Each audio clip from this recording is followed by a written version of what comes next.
This podcast is recorded on the traditional and unceded territories of the Musqueam, Squamish, Tsleil-Waututh, and Coquitlam peoples.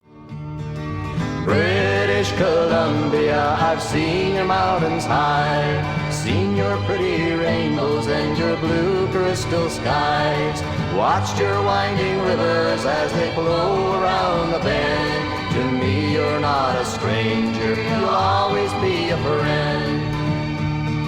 Coming to you from the West Coast, this is Politicos. Today is May 21st, 2026. I'm Scott Luneboom. And I'm Ian Bushfield, looking out at a beautiful evening blue sky. It's nice weather, finally, here in BC. You didn't get any of that Calgary snow hitting you, did you? No, we had a couple cooler days, which is kind of normal for spring. We got some light rain.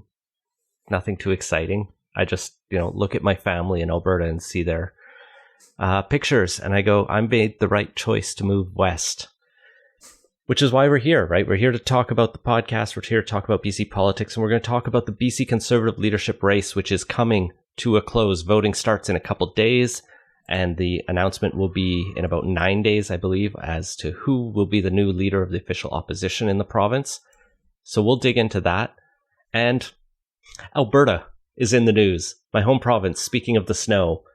They're getting a pipeline, but they're going to vote on whether to vote on separation. I can't not talk about this, Scott. It's too fucking stupid and funny. And there's a BC angle to the pipeline, at least. Patreon.com/Politicoast. Support the show. Keep us going. Let's start with the BC Conservative Party leadership race. What a group of people who largely agree we've managed to find here.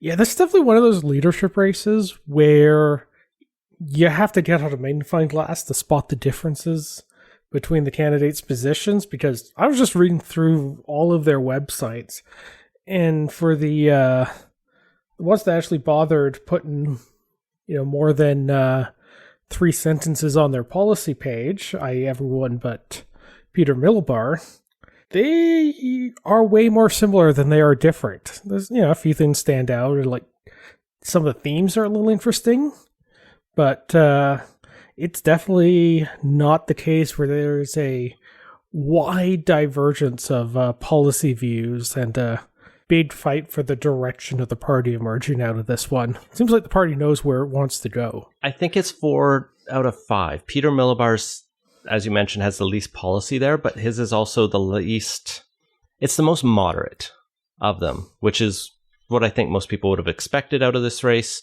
All of them agree on repealing DRIPA. That's just, universal. It's in every one of them. They all agree public safety and cops are good. Healthcare needs fixing. How is actually nuanced and interesting difference between them. They all want things to be more affordable. They all want things to be more accountable. Those are Peter Miliband's points. Everyone other than Peter Miliband has a big issue with wokeness. To put broadly, they put it in different frames. Maybe they really like freedom. Maybe they really want to, quote, protect our children and put parents back in charge, or literally from Carrie Lynn Findlay, get woke ideology out of schools. So a lot of them are talking about schools and things like SOGI is still coming up.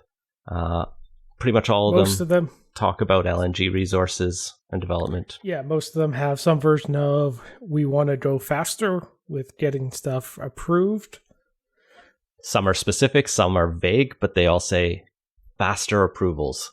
So yeah, rather than go through and read every candidate's key points out, because that would be a very long and dull podcast, instead I think it would be better to just kind of focus on what you caught in there that it was actually like interesting or set them apart more than the similarities at this point. Yeah.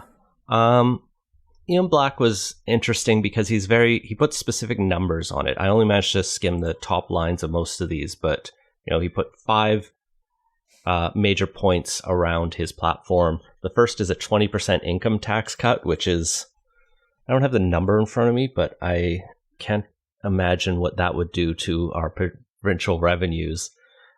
Something like what Gordon Campbell did when he started in 2001, and similarly did I don't know if he did a 20% income tax cut, but he was definitely an immediate tax cut and a demand for like 10 to 20% haircuts off every ministry. So if you like that, Ian Black might be your guy. He also had the very specific, we'll have 120 days for decisions from the province and 720 days for Indigenous consultation, which is an interesting kind of comparison. I think several of them are nuanced enough that they recognize repealing DRIPA doesn't solve the problems and duty to consult is still there.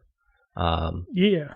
Some of them, Black, Elliott, and one or two others, they specifically mention moving from like a DRIPA framework to the Section 35 framework that was pre-existing.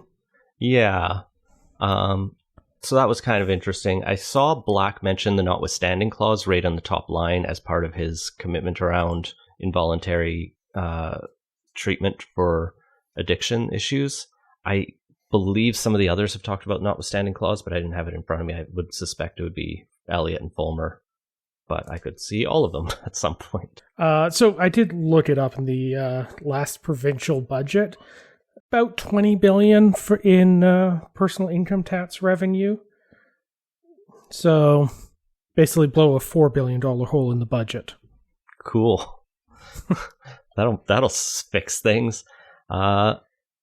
Anything you found interesting about Black? Yeah, he leaned a little more on like the conservative populist side than I was expecting. So, he's a former BC Liberal cabinet minister, was president of the Greater Vancouver Board of Trade, and ran as a federal conservative in 2025. So, based on that last one, you could take that he was on the right half of the BC Liberal spectrum, but didn't strike me going into this as someone who'd lean quite as much in that direction, which a little bit of surprise on that. Is one of the longer policy sections on there, and I think gives a little more kind of insight on that. He would also eliminate the BC Human Rights Tribunal. He wouldn't replace it with anything. I think Fulmer had the Rights and Liberties Tribunal instead. Ian Black thinks you should just go to court anytime you're fired for being Black. Oh, he'd also reform Metro Vancouver. Yeah, and he has a whole section on Surrey in here, which I think he's the only candidate to really put a specific focus on that part of the province. His transportation section is mostly Surrey or south of the Fraser projects, and then right after that, there's just a whole Surrey section that repeats that and throws in a bunch of public safety, healthcare, economic development. Wow, he's also got a COVID-19 commission planned. Yeah, that was actually something that caught my eye and was a little interesting because COVID-19 was a while ago now, and there is, I think, a pretty solid case that if you're still talking about COVID-19 and relitigating that, it's the sign you haven't moved on and are like really should, because everybody else, I don't know if you've noticed this, but there's been some stuff happening in the last couple of years that are not just continuing to fight about the pandemic. So that's, on one hand, like I tend to roll my eyes whenever I see anyone talking about, pretty much any of the COVID stuff now, if they're a politician or whatnot. But, this one here, he wants to establish a blue ribbon commission to conduct a full and objective view of BC's COVID-19 response, and that actually seems pretty reasonable. I think a big knock against pretty much every part of the government at all levels was a lot was done during the pandemic, and nobody actually sat down and did a thorough public accounting and review of everything, figured out what worked, what didn't, what we can learn from this experience and apply going forward for the next one, because there will be a next time. Knock on wood, it's not the hantavirus or Ebola that are both in the news right now, but sooner or later there will be another one, and it would be nice if it wasn't quite so shambolic or kind of very clear everyone was, in a lot of ways, were kind of winging things and adjusting things on the fly. How naively optimistic of you, Scott. We had that after SARS. Learned nothing. Well, we learned some things, applied them during COVID. People got mad. But Black's proposal, you're right, is actually pretty reasonable. His specific framework for the commission is actually, nuanced and doesn't broadly seem like it's trying to tilt it in one way or another. One could argue we shouldn't have so much economic, but it's not even really tilted. It just says how to balance these things, and reasonable people will disagree, but I would support, other countries did reviews of COVID handling and got useful information. We didn't. That was a miss. So yeah, didn't do it federally either. This really is a kind of pan-Canadian problem on here of just not actually learning from our mistakes and figuring out how to do better. There's a real, not just accountability gap, but even just try to learn lessons in we're not going to assign blame to anybody way in this country. Problem for Black is he doesn't really have a clear lane to come up and win this, right? Maybe his victory is getting all of the second choices from Peter Millibar and Caroline Elliott, but that's making a pretty big assumption that Elliott's going to drop out on the ranked ballot before he does. Black would need to pick up everyone's second ballot, and I feel like Elliott will pick up more from Findlay and Fulmer than Black. So yeah, he and Millibar to an extent too are both former BC Liberals, kind of running as your fairly generic center-right, moderately technocratic candidates, and the person who's not going to light the world on fire, but or drive the base to high levels of excitement, but will probably competently manage the ship on it. But I'm just not sure that is what the BC Conservatives, or really any party on the right half of the political spectrum, is looking for at the moment. That really is not where the energy is. I mean, the one thing that is going for Black is if the Wikipedia article is up to date with endorsements, which they usually are, thankfully, he's doing okay. He's actually got more endorsements than Peter Millibar, but not from current MLAs. He doesn't have any current MLAs. He has Mike DeYoung endorsing him, as well as he's got Teresa Watt endorsing him, who's a current MLA. He's got some past federal politicians. It's a lot of former politicians are on his team, which really paints him as a yesterday's man. A little bit. And I also just don't put any stock in endorsements. No. It used to be the case that endorsements would also kind of bring along some organizational heft, and a lot of people who do politics in a professional campaign sense will tell you it's just a lot harder these days to get out volunteers. Those kinds of organizations are less enduring and sticky than they used to be.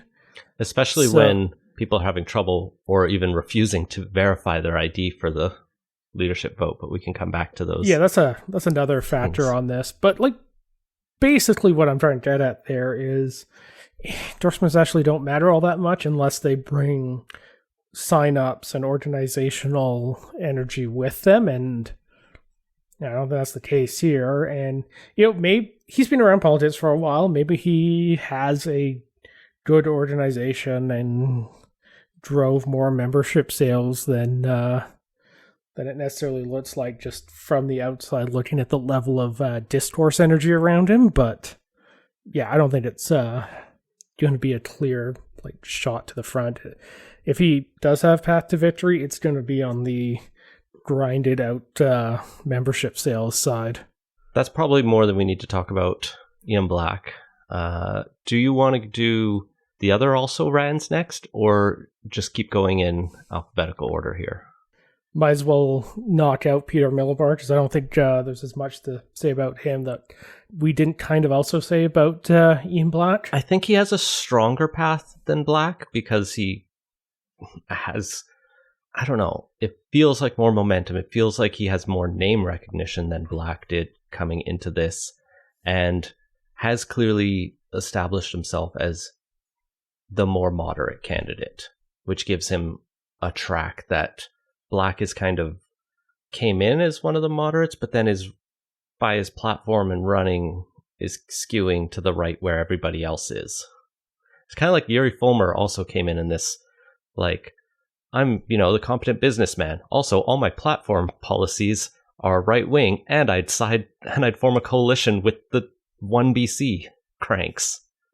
Millibar is at least like, hey, remember, what if we were like Christy Clark's government? Maybe you hated it, but it's not the NDP. And at this moment, I think not the NDP has a lot of appeal in BC. For Millibar's part, he's also the only currently elected MLA running in this race, which does give him a slight edge on that. And plus, it makes it simpler if he does win for him to just slot right into the leader of the opposition role. Ready to lead BC. He's probably going to be the first round elimination, would be my guess. You think so? Black, it would be either him or Black, and I'm guessing I think it's going to be Fulmer. Like, I don't put a lot of stock into these polls that are out, but like, I think it's going to be Fulmer or Findlay. I don't see either of them having much. Like, when they polled the Palace Data poll, which came out May 1st to 2nd, that was a Caroline Elliott funded poll, had her in first with 30% and Carrie Lynn Findlay in second, which seems off. Main Street's poll had Peter Millibar in second with 20% and Errol Elliott with 21%. That feels a little like high for Millibar. The other two both have him hanging around 9%. Yeah, they've all been kind of all around. Somehow, I'm just scrolling back. Western Standard did a poll back in January that had Yuri Fulmer in the lead. Man, how embarrassing for them. Anyway, Peter Millibar has a lane and has a seat. That gives him some credibility and electability. He might still not be the right guy for this era, but he might be the only one who could actually come across as credible to the people who voted NDP but don't want to again, but aren't going to vote for a bunch of like anti-Soji transphobes, which is kind of the platform the rest of them have. At some point, they all have like copy Danielle Smith's playbook in there. And that could backfire on most of them. Yeah, potentially. Fulmer's kind of an interesting one because, never really done much in politics beyond was BC Conservative candidate in the last election for West Vancouver Sea to Sky. Prior to that, he was Chancellor of Capilano University and ran a bunch of fast food franchises, none of which leaned directly into the politics thing. The interesting thing with him is that he seems to have managed to get himself a campaign team that actually has some decent campaign talent on it, and is putting out more professional and stuff than I would have necessarily guessed he would do before.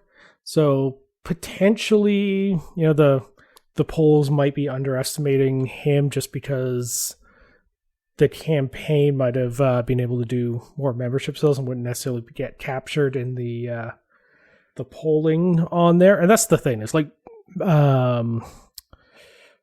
leadership race opinion polls are tough to do. I don't put basically any stock in any of these. The only kind of interesting thing you can glean from there is that there's a pretty consistent Caroline Elliott lead or near lead in there. So you can kind of get a sense she's a front runner just on the party enthusiasm level, but you get no insight into what the membership is going to, or the voting cohort's going to be, because there's a whole bunch of membership sales on Fulmer on the policies, yeah, he's a real kind of mixed bag. And he definitely strikes me as someone that has gone right for political reasons more than anything else. And you can kind of see that in like the mixed stuff thrown in here. His literal pitch off the top is, I'm running for conservative leader to stop the liberal takeover of our party and put your freedom first. And I think when he announced that, people were pointing out, dude, you donated to the BC Liberals in the past.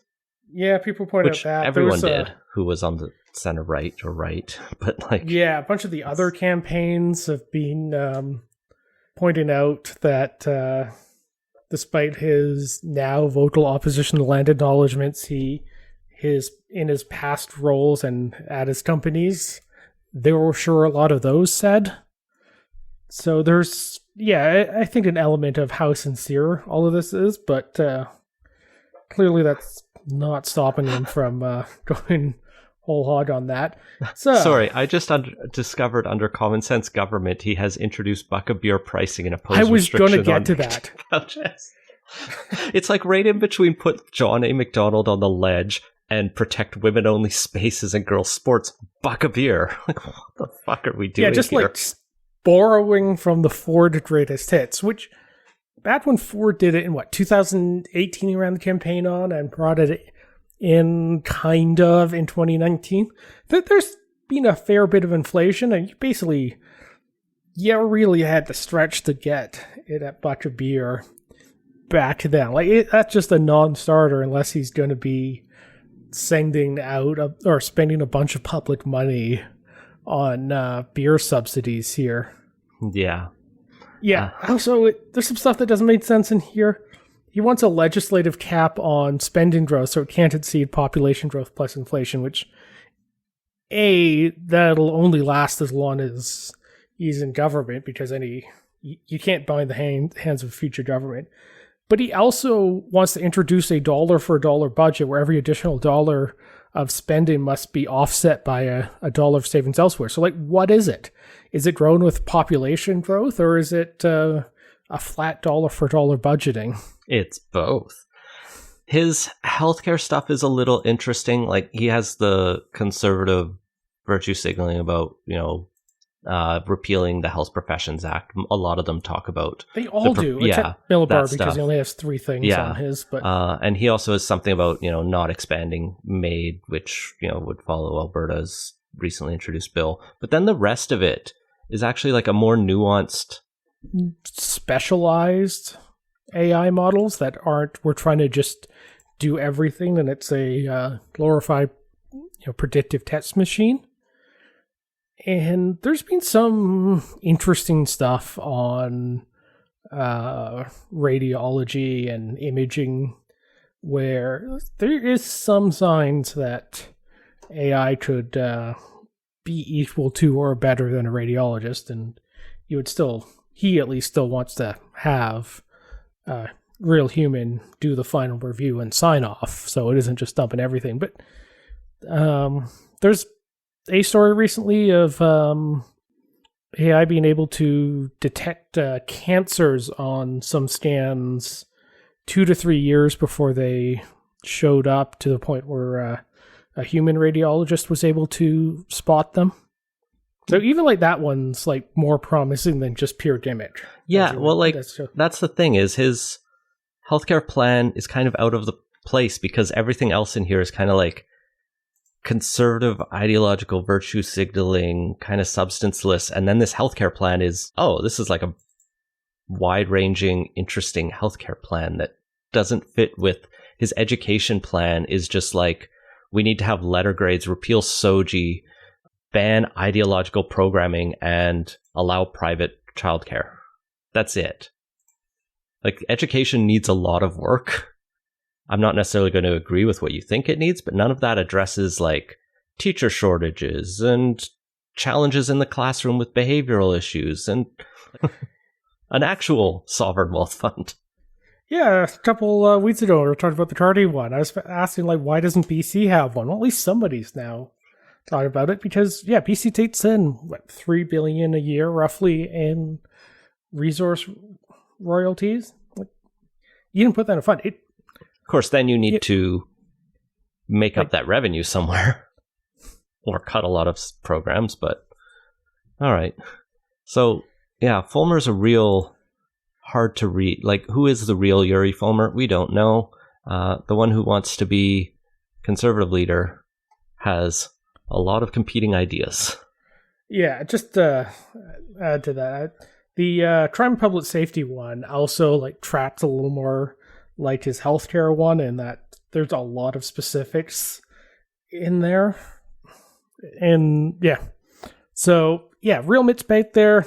And I think the other thing to obviously mention is the proposed deal with 1BC, where the Conservatives wouldn't run candidates, and I think it was 5 seats, and would basically do a cooperation agreement with 1BC, which I can only imagine that the BC NDP Oppo team has already put together the graphics they're going to be using in the next election if he gets to be. Yeah, so I don't know what to make of that, and he'll be wild if he wins. Even more wild is Carrie Lynn Finley. Speaking of relitigating COVID, she that's a big part of her platform.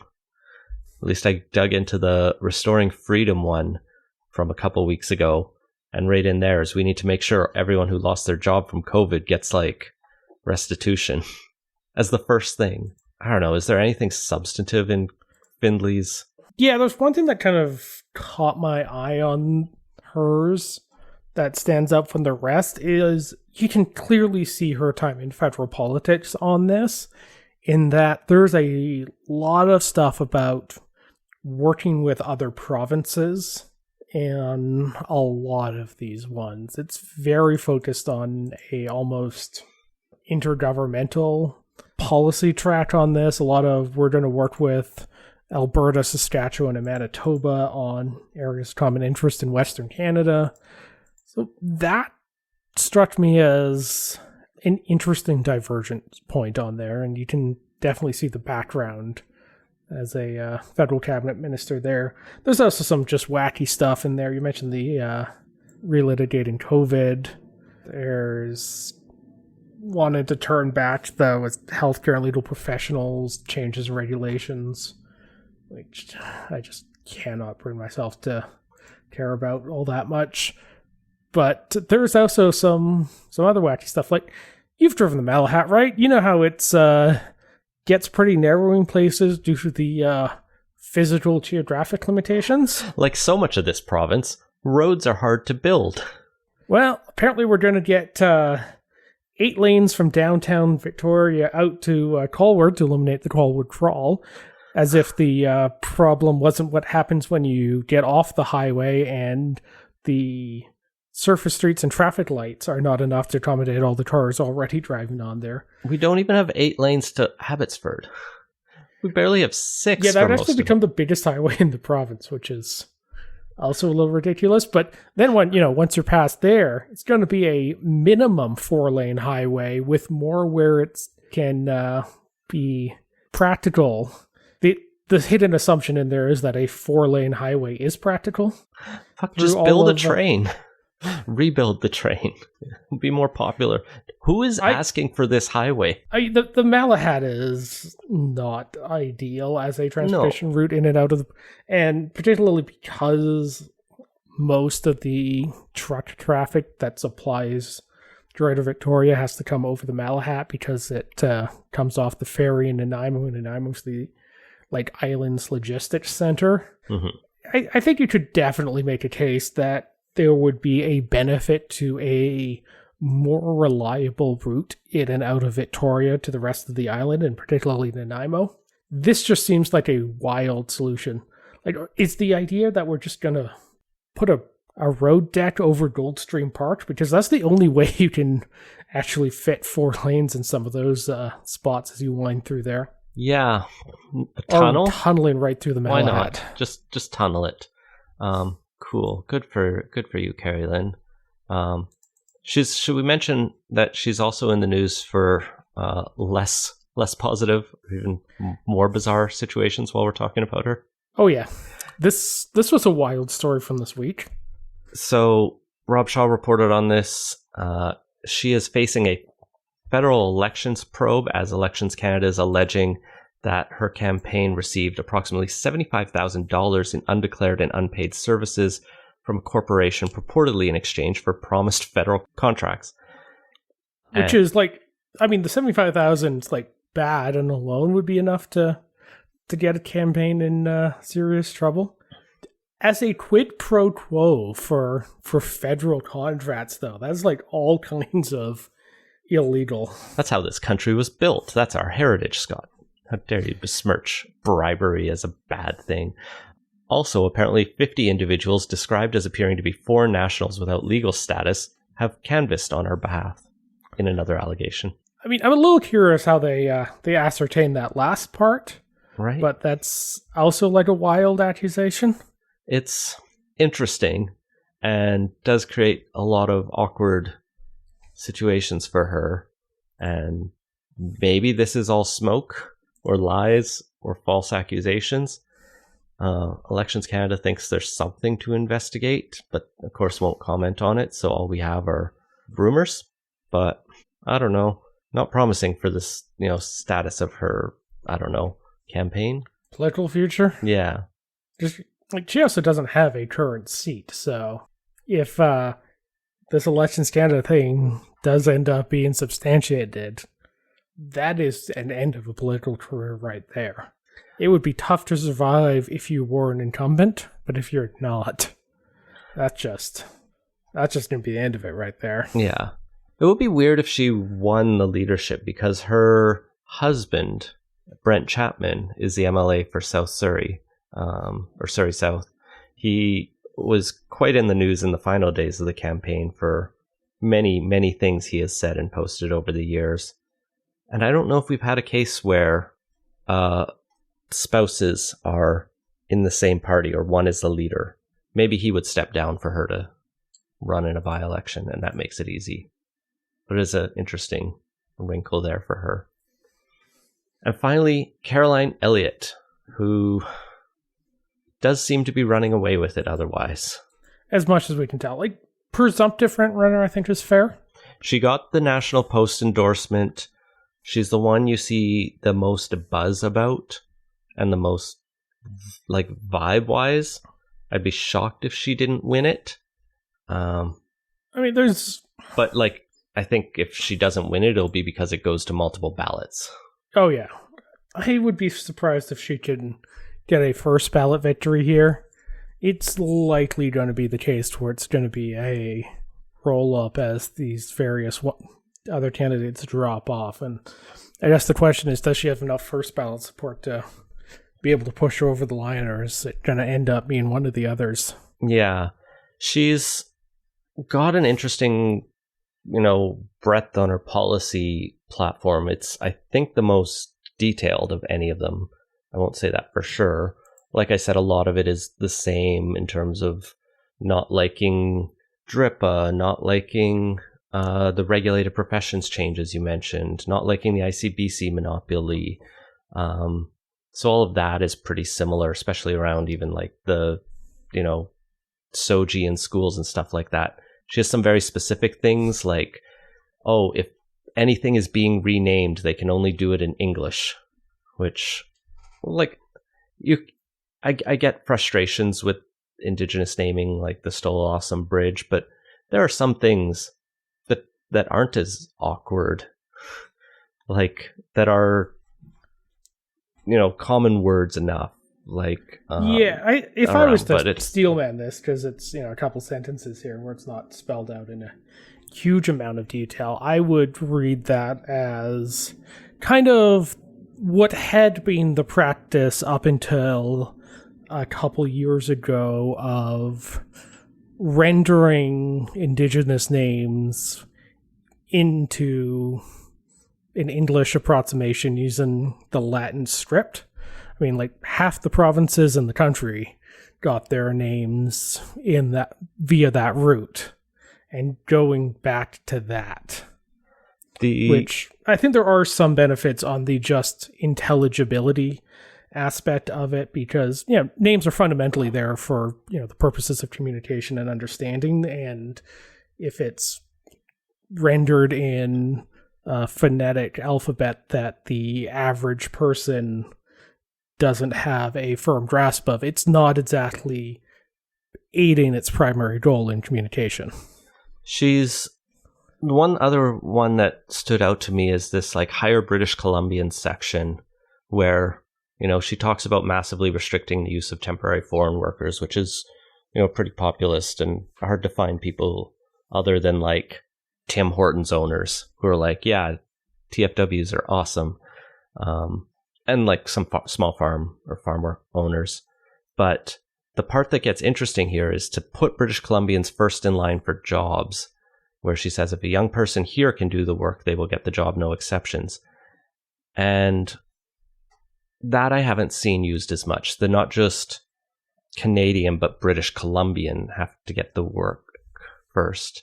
And I don't know if other provinces, aside from maybe Quebec, have anything similar, where it's like jobs go first to our provincial residents rather than just any Canadian who's eligible for it.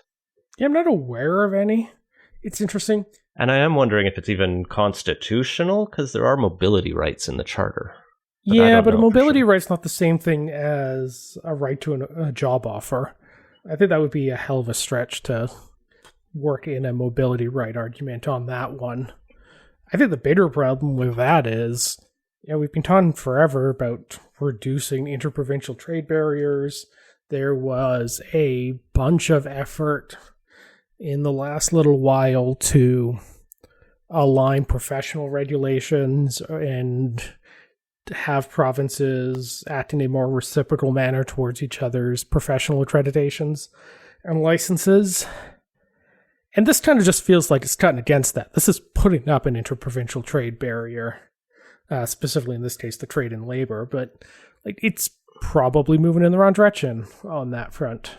Yeah. The temporary foreign workers thing is interesting as a direction. It's something you hear more about, kind of grumbling from grassroots conservatives, if not as much from the actual politician level on it. So interesting to see that one taken up. And I think also a shot at Yuri Fulner, who, as someone who ran a lot of fast food franchises, used the program quite a bit. Yeah, for sure. The left will talk about TFW issues too. The federal NDP has. It's one of those things, and hell, even the federal Liberals talked about it a lot until they took power. Once these parties take power, they learn that our economy is dependent on the exploitation of temporary migrants, and then don't want to jeopardize that. But which isn't also that's not isn't good. necessarily true. One of the problems with the Canadian economy is productivity has been lagging, and one of the ways that you often get productivity investments in an economy is when there is labor shortages. So the fact that it's been government policy to never have labor shortages in the country for a lot of positions is exactly the sort of thing that slow rolls the productivity growth for the country. It's not great on that front either. Yes. On the charter issue, I did pull it up. Section, bear with me, 6.2b does guarantee every citizen and permanent resident the right to pursue the gaining of a livelihood in any province. And so no, that's actually more specific than I remember. Yeah, so you do have the right to go work in any province. Now, is there a reasonable limit to that? Maybe. Maybe it's around youth jobs, kind of like Canada Summer Jobs allows restricting to exactly that. Like, you can't hire immigrants to do a Canada Summer job. And you can do a reasonable limit on age restrictions there. So maybe that's how she gets around it. But anyway, she's also got an interesting housing section. It's not super in-depth. Some of it's still, tweaking around the edges, like ending a PST expansion, demanding money from the federal government because immigration costs our housing money. And it's always a classic provincial politician move to say, we will yell at Ottawa for you. The rest of it is a little bit more substantive, simplifying building codes by eliminating net zero and the step code improvements for climate efficiency purposes, promoting transit-oriented developments, which is right in line with the BC government's current policy. Similarly, she would maintain the foreign homebuyers tax, but fix short-term rental rules. And I think most substantively, she would hold local governments to their official community plans.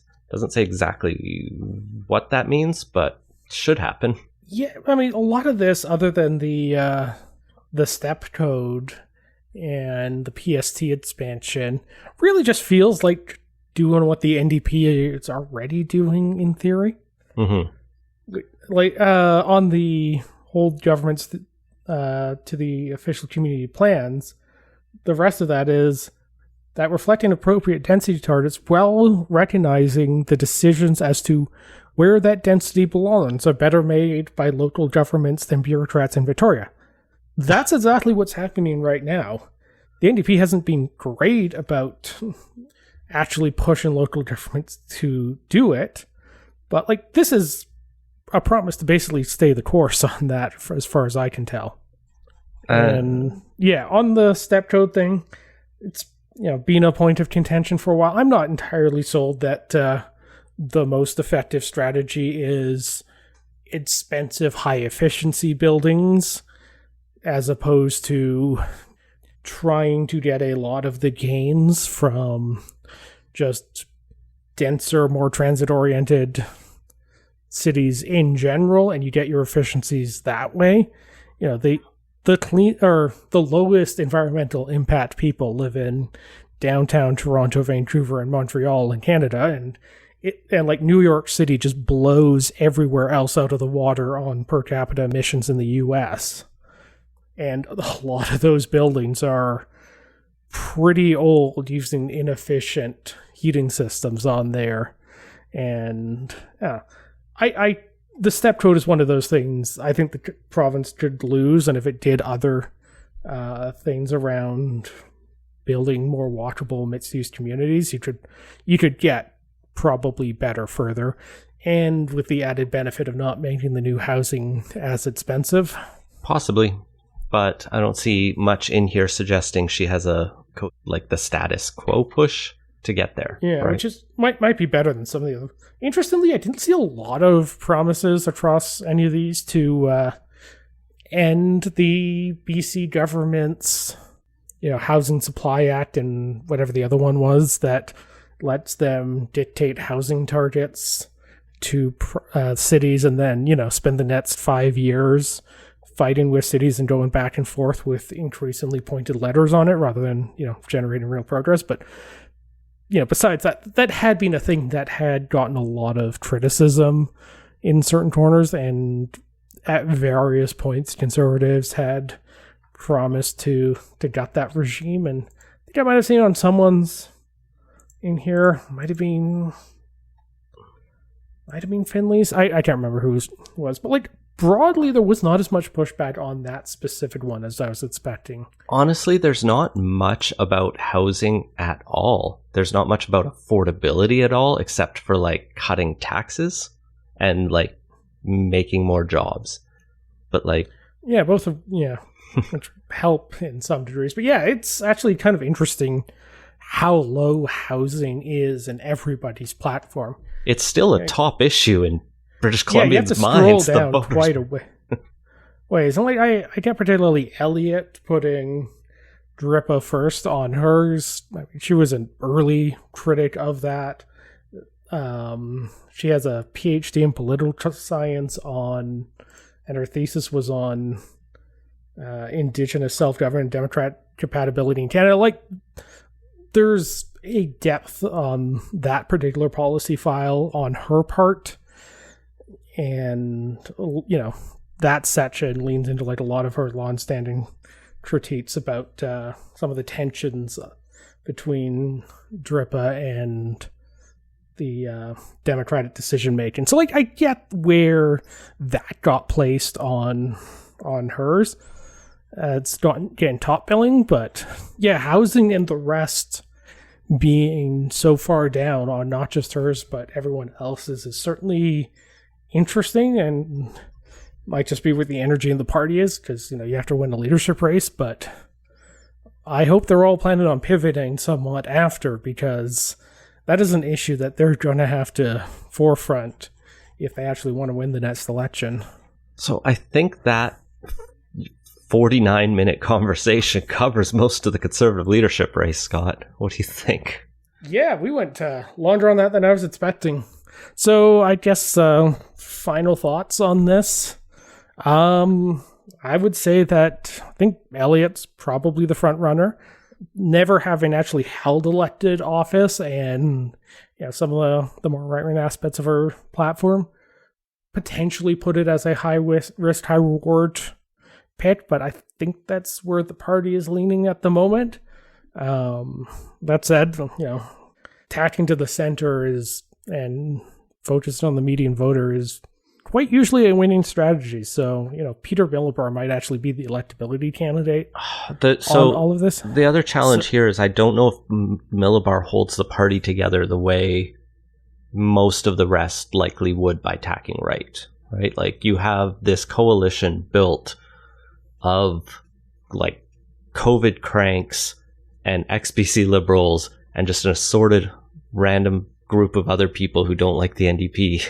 And if you tack too much one way or the other, it falls apart again. And Millibar, is the moderate who, in theory, I think should have the best chance to challenge the NDP in a general. I don't know if he has the best chance of holding this together.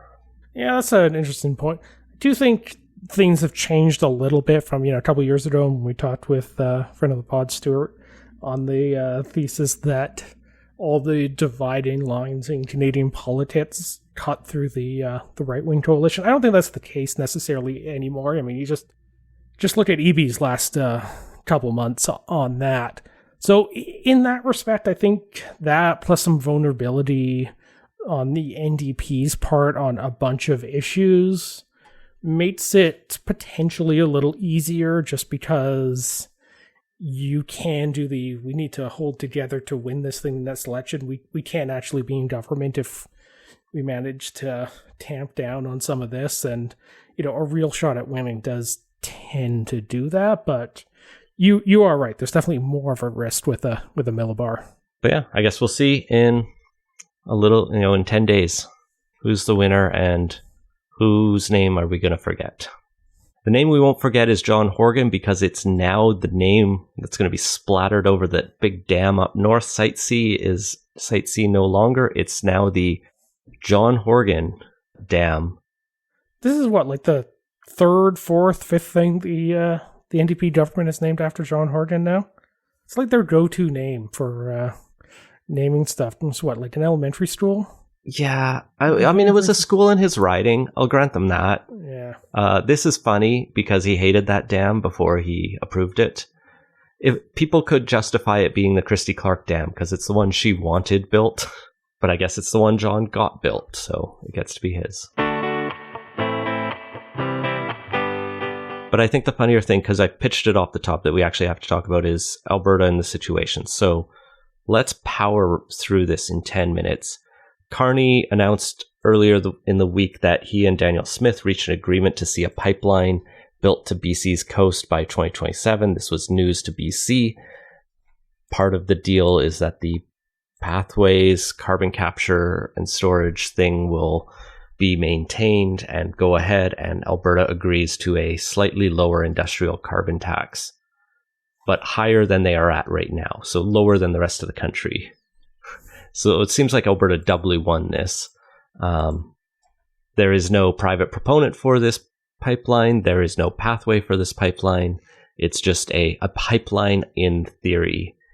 This has, yeah. It sounded like increasingly likely it's going to be the southern route on it. So, I don't know, third pipe running down to Burnaby. Sure. It'll be the technically easier one. The reaction to that was obviously quite stark and angry from a lot of different quarters of the country. It didn't even really satisfy the Alberta separatists, who have still gone on and now have a referendum question coming up at the end of the year, which Danielle Smith announced today, after some committee shenanigans where the Forever Canada petition was finally debated by MLAs. Did you hear this yesterday? The committee was debating it, and while the debate was happening, the UCP press team put out a press release announcing the results of this committee discussion, which had not concluded. There. Yeah, that led the NDP to deny unanimous consent to continue the meeting late into the night, and so the committee had to actually adjourn, not having made a decision about what they were doing, which was a really good parliamentary move. They did manage to pick it up, and Danielle Smith has announced that they're going to kind of use the Forever Canada petition, which apparently Thomas Lukaszuk, who pushed it, was saying, no, we never actually wanted a referendum. God, everyone in this is so stupid. Don't do a signature drive for a his was just a policy petition. If you actually read his paper filing, he always pitched it as publicly a referendum on keeping Alberta in Canada. But the actual paperwork was, I just want the legislature to debate it. Yeah, but don't tell people you're doing it for a referendum right. if you don't actually intend for it to be a referendum. But now he got his referendum because they legally couldn't do the other referendum. But they changed it, so it's now going to be the question, should Alberta remain a province in Canada, or should the government of Alberta commence the legal process required under the Canadian Constitution to hold a binding provincial referendum on whether or not Alberta should separate from Canada? This is only marginally less worse than the phrasing of the 95 Quebec referendum. Does this trigger the Clarity Act? It might. I mean, you can parse this one better, but mostly because it is the stupid recursive referendum thing they're doing on there, which, yeah, it is. I'm actually at a loss for words at how dumb this is. It's very funny. Yeah. I mean, Smith's obviously trying to either move towards separation without fully putting her stamp on it. Or separation if necessary, but not necessarily separation. Yeah, or trying to manage the various factions in her coalition on it, and either way, it's heading towards a terrible ending on that. But what happens if this thing passes? There's a real chance that because this isn't an actual we are now separating referendum, it's a do you want to hold a referendum? It's going to be a hell of a lot easier for a lot of people to protest vote this one. This is also being associated alongside a half a dozen other questions that are just various constitutional questions the government is asking that are should we appoint our own judges or have our own pension plan or cut immigrants off from healthcare? It's very reminiscent of when Gordon Campbell became premier in 2001. One of his first referendums was a bunch of random things around treaty rights, should British Columbians have the right to hunt anywhere on Crown land? And it was just a bunch of coded things of the Indians are getting out of hand. And Danielle Smith's current referendum seems the same. Except about immigrants instead of First Nations peoples. Back in 2001, a lot of groups opted to boycott the BC referenda, and I think that was the right choice. All the things passed, but it didn't matter because they were stupid and wrong constitutionally. In this case, I say boycott the Alberta referendum. I don't fucking care at this point. I mean, that one got, a 38% response rate? Yeah, I believe that. I imagine this one is going to get more than that, even if a bunch of... It's not tied to anything, right? It might be tied to local elections. I think it's set up to coincide with the local elections. But those don't usually have huge turnouts, so... But, all the separatists will be pushing people to... the difference between the Campbell referendum and this one is you have an organized group pushing this one, plus you have a good chunk of people that aren't necessarily separatists, but really wouldn't mind sending a message to Ottawa on it, so it could easily get out of hand. And then if every firm Remain side sits home, it's going to... It could end up with a result that Smith would then take and push forward with, and that's a bad outcome on there. It's been a bad process that's delivered us a bad situation, and I'm everything's not saying my about this. boycott is the best plan. It's just where my vibe and feeling about this whole thing is. Now, I think you need to campaign hard on this one, and ultimately, sovereignty is a political arrangement and a political process more than a procedural one. And you gotta beat the sovereigntists, or you gotta beat the separatists politically and drum them badly to the point where nobody tries this again on it, because it is so clearly unpopular and underwater on that. And in that case, go hard on driving the Remain vote out and pushing down the other one, because you can't rely on just proceduralism to So get this. Scott, should people vote yes or yes to the double should question? Oh yeah, actually, now that we're in this little closer, this It's might so actually be clear. fucked. Yeah, this one might actually run afoul of the Clarity Act, because The Clarity Act, just to be clear, requires Parliament to debate an issue when a question relating to separation is posed to a province. And I think this relates to separation, kind of, indirectly. And that would trigger a House of Commons debate soon.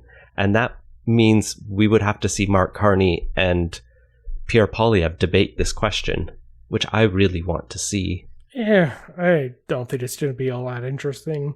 Poilievre already came out this week and said him and the rest of the Conservative MPs from Alberta are going to be campaigning on the no separation side. Sure, but I want to hear him argue about this question and the process Alberta took and tell Danielle Smith she's stupid, but he won't do that. That's why it would be awkward. Even Mark Carney would have trouble to saying that. I don't know what Yves-François Blanchet would say. He had a great line today, though, that sovereignty should start with trying to develop a nation, and to have a nation requires to having culture, and oil and gas is not a culture. I don't know, if I was trying to beat back separatism, having an Eastern Canadian come out and tell all Albertans they don't have any culture would not be a good move on that front. He doesn't give a fuck. Oh, I know he doesn't give a fuck, but it's counterproductive, and the Eastern Canadians should shut up about those takes. Oh no, he prefers Canada break up. He also said Yeah, he but has. the problem He also is said he has East- no actual good advice on how to go about separating if you base the reality that Quebec is still in Canada. Yeah, the problem is he's not the only person that says such things, and I've heard various versions of those over the years. So, he might not have the incentive to shut up, even though he should, but everybody else who also thinks and talks that way really should, because it is going to hand the separatists ammunition, and we shouldn't be doing that. Anyway, I'll give credit to David Eby for his response to the pipeline deal, which is basically along the lines of he's fed up with the federal government treating rewarding bad behavior. And honestly, I feel that. Don't give a sweetheart deal to the province that been perpetually whining and bitching for so long. Even Quebec doesn't complain that much this year. I think he would have said that kind of regardless of the process that Alberta took to get to a pipeline getting referred to the Major Projects Office. At this point, BC has 6 projects being referred to the MPO. Six real projects, Scott. Alberta hasn't had a single one at this point. They almost they had can have one. pathways. It's fair to have for them to get one, and if anything, they can have a real project, Scott. When they have a real the project, they can take it to the Major Projects Office. We'll see where this one goes. But yeah, that Carney kind of was in BC this week and shot back a little bit on Eby, and not so subtly basically said if BC becomes obstructionist on this, the federal government is going to be putting its time and energy into major projects elsewhere in the country. Basically, you don't have to support the thing, but you can't be standing in the way of other provinces' projects if you want yours to be giving due consideration and effort on there. And that's fair. It's all one country. We shouldn't be getting in the way of each other's goals and projects and stuff. That said, this move today by Alberta should probably have him taking a similar look at Alberta on this one. And the referendum announcement dropped a couple hours before we recorded. It was pretty late in Ottawa at that time. So the fact that nothing has been said as of time of recording at 9:30 p.m. on Thursday, I'm not going to hold that against Carney on this one, but it's going to be interesting to see what he says in the next couple days on this, and whether or not that pipeline should get as much federal support if the province that wants to see it happening isn't sure if it wants to be in Canada anymore. No, and I think Carney is bluffing on cutting BC off because we have so many projects moving ahead that aren't just critical for BC, but are critical minerals for everything he's talked about. Sure you're going to cut us off. My God, this not been a good week for interprovincial relations, but I'm glad I'm not working for Mark Carney's office. I mean, it'd be better to be working for Mark Carney's than David Eby's at the moment, and that's or Daniel Smith's.